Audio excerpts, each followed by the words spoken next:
మహాగణాధిపతయే నమః. ఓం గురుభ్యో నమః. ఓం శ్రీమాత్రే నమః.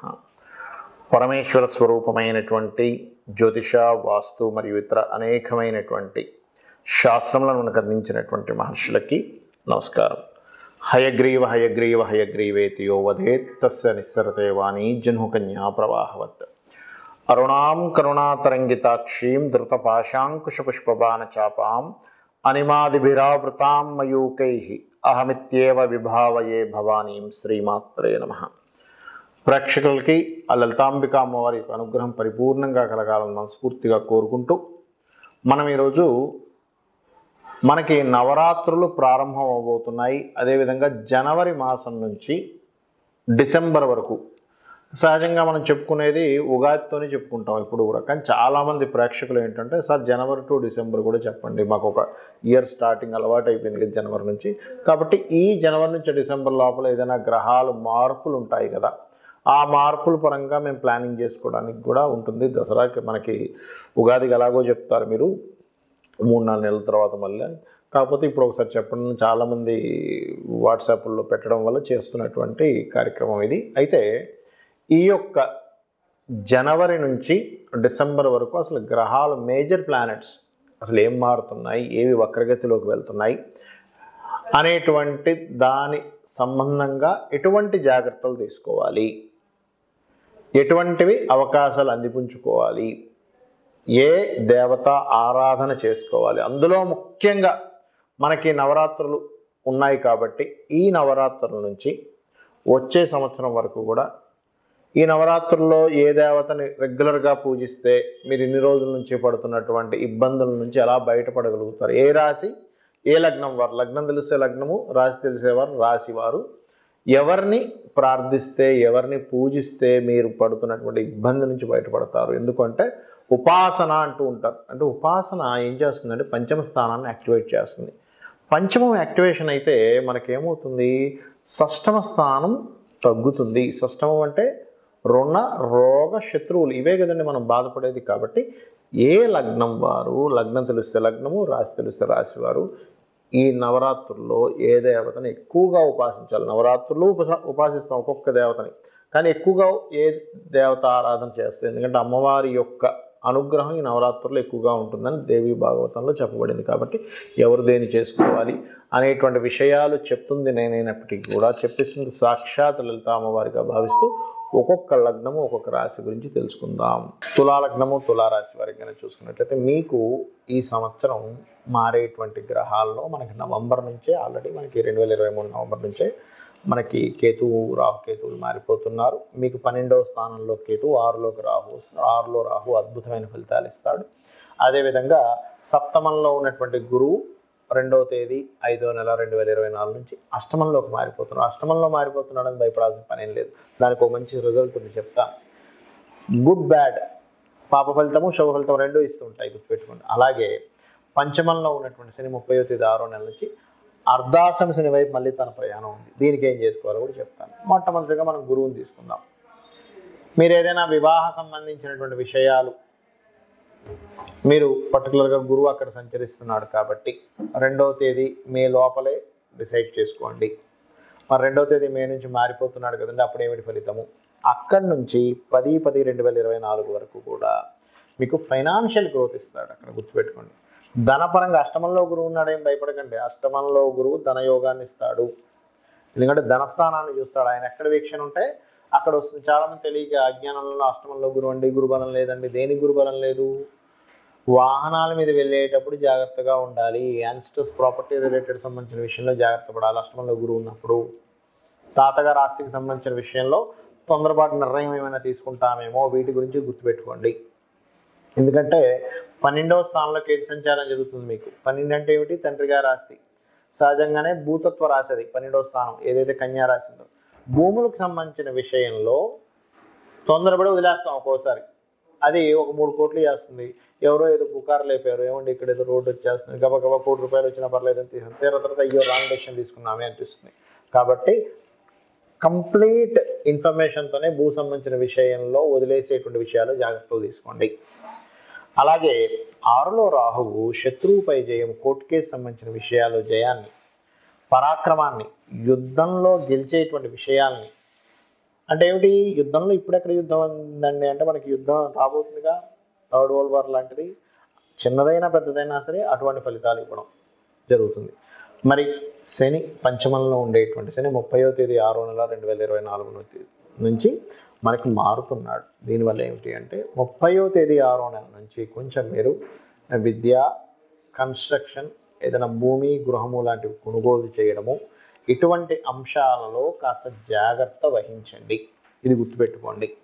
ఇక మీరు సహజంగా చేసుకోవాల్సిన ఉపాసన ఏమిటి, అదేవిధంగా మీరు ఈ సంవత్సరం మొత్తము కూడా అమ్మవారి యొక్క ఈ నవరాత్రుల్లోని మరియు అమ్మవారి యొక్క సాధనలో చేయవలసింది ఏమిటి అని చెప్పి చూసుకున్నట్లయితే మహాకాళి, మహాచండి వీరి యొక్క ఆరాధన నిత్యము, అంటే ఈ నవరాత్రులతో పాటు రోజు కూడా చేయండి. ఈ నవరాత్రులు అయిపోయిన తర్వాత ఈ సంవత్సరం అంతా కూడా మీరు చేయండి. మీరే చూస్తారు అమ్మవారి యొక్క అనుగ్రహంతో ఎటువంటి మిరాకిల్స్ జరుగుతాయనేటువంటిది. ఎందుకంటే మనకి చూడండి, గ్రహాలు ఎలాగున్నా కూడా అమ్మవారి యొక్క అనుగ్రహం ఉంటే గ్రహాలన్నీ కూడా అమ్మవారి యొక్క ఆజ్ఞని శిరసావహిస్తాయట. చాలామందికి ఏంటంటే ఏమండి నాకు రాశి తెలియదు, లగ్నము తెలియదు, నక్షత్రము తెలియదు, అలాంటప్పుడు నేను ఏ దేవత ఆరాధన చేసుకోవాలి అని అడుగుతూ ఉంటారు. దీనికి 2-3 విధానాలు ఉన్నాయి. ఒక్కొక్కటి చెప్తాను. మీ పేరు ఉంటుంది, మీ పేరు చానే అక్షరంతో చూచే చోళ అశ్విని అలా తీసుకోవచ్చు. లీలు లేలో భరణి అంటే లక్ష్మణ్, చందన్ లేదా చందన అలా కూడా తీసుకోవచ్చు. ఆ రకంగా కూడా తీసుకొని మీది మేషరాశనో మేషలగ్నం అనుకొని తీసుకోండి. రెండవది, అసలు నాకు ఆ పద్ధతి కూడా తెలియదండి ఏం చేయాలి అని అనుకున్నప్పుడు ఈ నవరాత్రుల్లో ఒక్కొక్క రోజు ఆ దేవతా సంబంధించినటువంటి స్వరూపం ఏదైతే ఉందో ఆ దేవతా స్వరూపాన్ని స్మరించుకుంటూ చాలా సింపుల్గా మీరు నామస్మరణ చేసుకోవచ్చు. అంటే అలాగా మొట్టమొదటి మనకి నామాల్లో ఏమిటి, బాల అంటే ఓం బాలాదేవితాయి నమః, బాలా బాలా బాలా బాలా అని అనుకున్నా కూడా సరిపోతుంది ఫస్ట్ మొదటి రోజు. రెండవది గాయత్రి, ఓం గాయత్రీ దేవి అయి నమః అనుకోవచ్చు. అంటే నేను పెద్ద పెద్ద బీజాక్షరాలు నేను పలకలేనండి, నేను ఏం చేయాలి, నాకు సరిగ్గా పలకడం రాదు, నాకు చాలామందికి ఇంగ్లీష్ మీడియం చదువుకోవడం వల్ల కూడా తెలియదు, లేదా గురువుల నుంచి ఎటువంటి ఉపదేశాలు ఉండవు, అప్పటి వరకు ఏమీ తెలియదు, కానీ ఇలా చేసుకోవచ్చు. అదేవిధంగా 3వ అవతారం మనకేంటి, అన్నపూర్ణ, ఓం అన్నపూర్ణాదేవి అయి నమః అనుకున్నా సరిపోతుంది 3వ రోజు. 4వది మనకి మహాలక్ష్మి, ఓం మహాలక్ష్మీదేవి అయి నమః. ధనానికి ఇబ్బంది ఉందండి, నాకు ఏమీ తెలియదు, ఓం మహాలక్ష్మీదేవి అయి నమః అనుకోండి. సంతానానికి ఇబ్బంది లేనట్లయితే, ఆయుష్కి ఇబ్బంది ఉంది లేనట్లయితే, నాలో తెలియని ఒక చిన్నతనం ఉంది, ఓం బాలాదేవి అయి నమః అనుకోండి. లేదు నాకు ఏం చేయాలో తోచట్లేదు, ఈ సంవత్సరం నుంచైనా నాకు బాగుండాలని కోరుకుంటున్నాను అన్నప్పుడు మనకి జ్ఞానాన్ని ఇచ్చేటువంటి స్వరూపం గాయత్రి, ఓం గాయత్రీదేవి అయి నమః అనుకోవచ్చు. అదేవిధంగా నాకు మానసికమైన రుగ్మతలు ఉన్నాయన్నప్పుడు బాలని లేదా మన అన్నపూర్ణాదేవిని చేసుకోవచ్చు. ఈ రకంగా 4 రోజుల తర్వాత 5వది ఏమిటి అంటే చండి.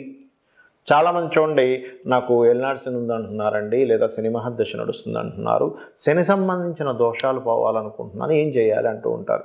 చండీ చేసుకోండి. అంటే ఏమిటి, మీకున్న ప్రాబ్లం ఏంటి దాన్ని బట్టి ఈ నవరాత్రులు చేసుకోవచ్చు. ప్రతిదీ ఆలస్యం అవుతుంది, చండీ చేసుకోండి. ఓం చండీదేవి అయి నమః, ఓం చండీ చండీ చండీ అని కూడా అనుకోవచ్చు, ఓం చండీ దేవతాయై నమః అనుకోవచ్చు, అమ్మా చండీ మాత అనుకోవచ్చు, సరిపోతుంది. అమ్మా చండీ అమ్మా చండీ అమ్మా చండీ అనుకోండి, సరిపోతుంది. మీరు బీజాక్షరాలే ఖచ్చితంగా పలకాలి అనేం లేదు, మీలో భక్తి ఉండడం చాలా ప్రధానమైనటువంటి అంశము.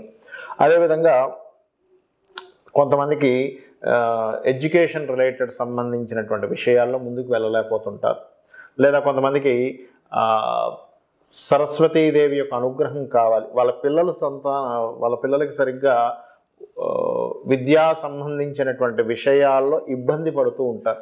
అటువంటి వారు ఓం సరస్వతీదేవి నమః అనుకోవచ్చు. ఎందుకంటే అందరికీ పెద్ద పెద్ద శ్లోకాలు చదవాలని కానీ, బీజాక్షరాలు రావాలని కానీ శ్లోకాలు చదవలేని స్థితిలో ఉంటారు. ఎందుకంటే ఉన్నటువంటి స్థితిగతులు అలా ఉన్నాయి, మారిపోతుంది కాలం మనకి. కాబట్టి ఓం సరస్వతీదేవి నమః, లేదా సరస్వతి శ్లోకం వచ్చండి చేసుకోండి 9 రోజులు.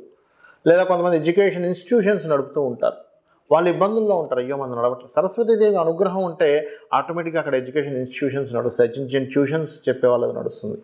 అదేవిధంగా మనకి ఈ 7వ అవతారం కనుక తీసుకున్నట్లయితే లలిత అమ్మవారి ఇది కనుక చూసుకున్నట్లయితే మనము ఎవరికైనా కూడా చూడండి, నేను ప్రశాంతంగా లేనండి, నేను ఆనందంగా లేనండి, నాలో ఏదో తెలియని సెన్సిటివ్గా ఉండేటువంటి, నాలో సెన్సిటివ్నెస్ లేదనో, లేకపోతే సెన్సిటివ్గా ఉండి ఇబ్బంది పడుతున్నానో, లేకపోతే నాకు ఆనందంగా ఉండాలి అని చాలామంది నాకు తెలియని మనసులో కానీ బుద్ధిలో కానీ అనేక విషయాల్లో నేను ఇబ్బంది పడుతున్నాను. త్రిపుర సుందరి అమ్మవారి యొక్క నామం అంటే లలిత అమ్మవారిని చేసుకోవచ్చు. ఓం లలితాదేవి అయి నమః అనుకోవచ్చు. అదేవిధంగా భయాలు ఉంటాయి కొంతమందికి, ఏదో జరిగిపోతుంది, నాకేదో జరగనుంది, ఏదో జరిగిపోతుంది అనేటువంటి భయం ఉంటుంది. అసలు ఏమీ జరగదు, అక్కడ తాడుని చూసి పాము అని భ్రమపడుతూ ఉంటాడు. అలాంటి వాళ్ళు దుర్గా చేసుకోవాలి ఈ 9 రోజులు, గుర్తుపెట్టుకోండి. అలాగే మరొక విషయం ఏంటంటే, ఆఖరిగా మనకి మహిషాసురమర్దిని రాజరాజేశ్వరి. మహిషాసురమర్దిని ఏంటంటే, యమబాధలు ఉన్నాయండి, నాకేదో గండం ఉందండి అని బాధపడుతూ ఉంటారు, భయపడుతూ ఉంటారు. అలాంటి వారు లేదా రాజ్యాన్ని దక్కించుకోవాలనుకునేటువంటి వారు రాజరాజేశ్వరిని చేయొచ్చు. అంటే ఏమిటి, ఇప్పుడు నెక్స్ట్ ఎలక్షన్స్ రాబోతున్నాయి, ఈ 9 రోజులు రాజరాజేశ్వరి అమ్మవారి యొక్క ఆరాధన. లేదండి నాకేదో బ్లాక్ మ్యాజిక్ జరిగిందని, లేకపోతే ఇంకోటి ఏదో అని భయపడుతూ ఉంటారు కొంతమంది. అటువంటి వారు మహిషాసురమర్దిని చేసుకోవచ్చు. ఈ రకంగా ఈ 9 రోజులు కూడా ఈ రకంగా చేసుకోవచ్చు. ఏమిటి, నాకేమీ తెలియదు కానీ నా ప్రాబ్లం ఇదే అనుకునేటువంటి వారు, లేదు నాకు మీరు చెప్పిన అన్ని ప్రాబ్లమ్స్ ఉన్నాయండి, ఒక్కొక్క రోజు ఒక్కొక్కటి చేసుకోండి. బాల, మనం ఇందాక చెప్పుకున్నట్టుగా గాయత్రి, అన్నపూర్ణ, ఇలా వరుసగా చేసుకోవచ్చు. అయితే ఇక్కడ చాలామందికి కలిగే సందేహాలు ఏంటంటే, ఏమండి మనకి నైవేద్యాలు చెప్తుంటారు, రంగు వస్త్రం చెప్తుంటారు, ఇవన్నీ చెప్తుంటారు, ఇవన్నీ చేయగలమా, ఉన్న ఆర్థిక పరిస్థితి బాగాలేదు, ఆ చీర నేను తేయలేను, ఆ రంగు చీరనే నేను తేయలేను, అంత నైవేద్యం నేను ఉండలేను, ఎక్కడా కూడా అమ్మవారు కానీ ఈశ్వరుడు కానీ నువ్వు ఇదే చేయి లేకపోతే నేను నిన్ను కరుణించను అనేటువంటిది లేదు. మనం భగవద్గీత చదువుకున్నాం కదా, అందులో ఏం చెప్తాడు శ్రీకృష్ణ పరమాత్మ, మీరు భక్తితో ఫలమైనను అంటే చిన్న పండు, పుష్పమైనను, పుష్పం ఒక పువ్వు దొరకదా మీకు, వీధిలోకి వెళ్తే ఏదైనా ఒక దగ్గర ఉంటుంది, ఒక పువ్వు ఇవ్వండి అమ్మా అంటే ఎవరైనా ఇస్తారు. పత్రమైనను ఆకు, ఉదకమైన నీటి చుక్క దొరకకుండా ఎవరు ఉంటారుగా. ఇలా ఫలాపేక్ష రహితంగా అంటే ఏమిటి, ఒక చిన్న పిల్లవాడికి తల్లి ఎలా పెడుతుంది అన్నం, ఏమి ఆశించదు, వీడికి ముద్ద పెడుతున్నందుకు నాకేదో వీడు ఇవ్వాలనుకోదు, సేపు ప్రేమగా పెడుతుంది, వీడు తింటే బాగుందని పెడుతుంది. అలా చిన్నపిల్లవాడికి తల్లి ఎలాగైతే ప్రేమగా పెడుతుందో ఆ రకంగా మీరు కనుక అమ్మవారికి కానీ స్వామివారికి కానీ మీరు కేవలం నేను ఇప్పుడు చెప్పినటువంటి వాటిలో ఏదైనా సరే సమర్పించినట్లయితే, అందులో ప్రధానంగా ఏమీ నాకు చాలా ప్రాబ్లంగా ఉందండి అనుకునేటువంటి వారు బెల్లము సమర్పించవచ్చు. ఎందుకంటే బెల్లానికి దోషము లేదని చెప్తూ ఉంటారు శాస్త్రంలో. అంటే నేను అనేది ఏంటంటే, మరీ అంటే చాలా దీనస్థితిలో ఉన్నానండి, ఇంకేం నేను నవరాత్రులు చేస్తాను అనుకునే వారికి కూడా నేను చెప్తున్నటువంటి అంశం ఇది. మంత్రాలు రావండి, ఇవి చేసుకోండి, నాకేమీ తెలియదండి, ఇది చేసుకోండి, నాకు ఈ ప్రాబ్లం ఉందండి, నేను చెప్పినటువంటిది చేసుకోండి. ఖచ్చితంగా ఏంటంటే మీరు ఎక్కడా కూడా మైండ్లో నేను చాలా చేశాను అంతకుముందు, నాకు ఏ ప్రాబ్లమ్స్ క్లియర్ అవ్వలేదు, ఇది అందరూ చేసే మిస్టేక్. చాలా చేసినా ఏం క్లియర్ అవ్వలేదు, చాలా చేసినా ఏం క్లియర్ అవ్వలేదు అనుకుంటారు. ఏమవుతుంది, మీ మైండ్ ఓహో ఇతను లేదా ఈమె ఎన్ని చేసినా ఈమెకేమీ ఫలితం కలగకూడదు అనే దాంట్లోనే ఉందేమో అని చెప్పని ప్రకృతి అలా అనుకుంటూ ఉంటుంది. ఎందుకంటే ప్రకృతే అమ్మవారు కాబట్టి ఇవి చెయ్యండి.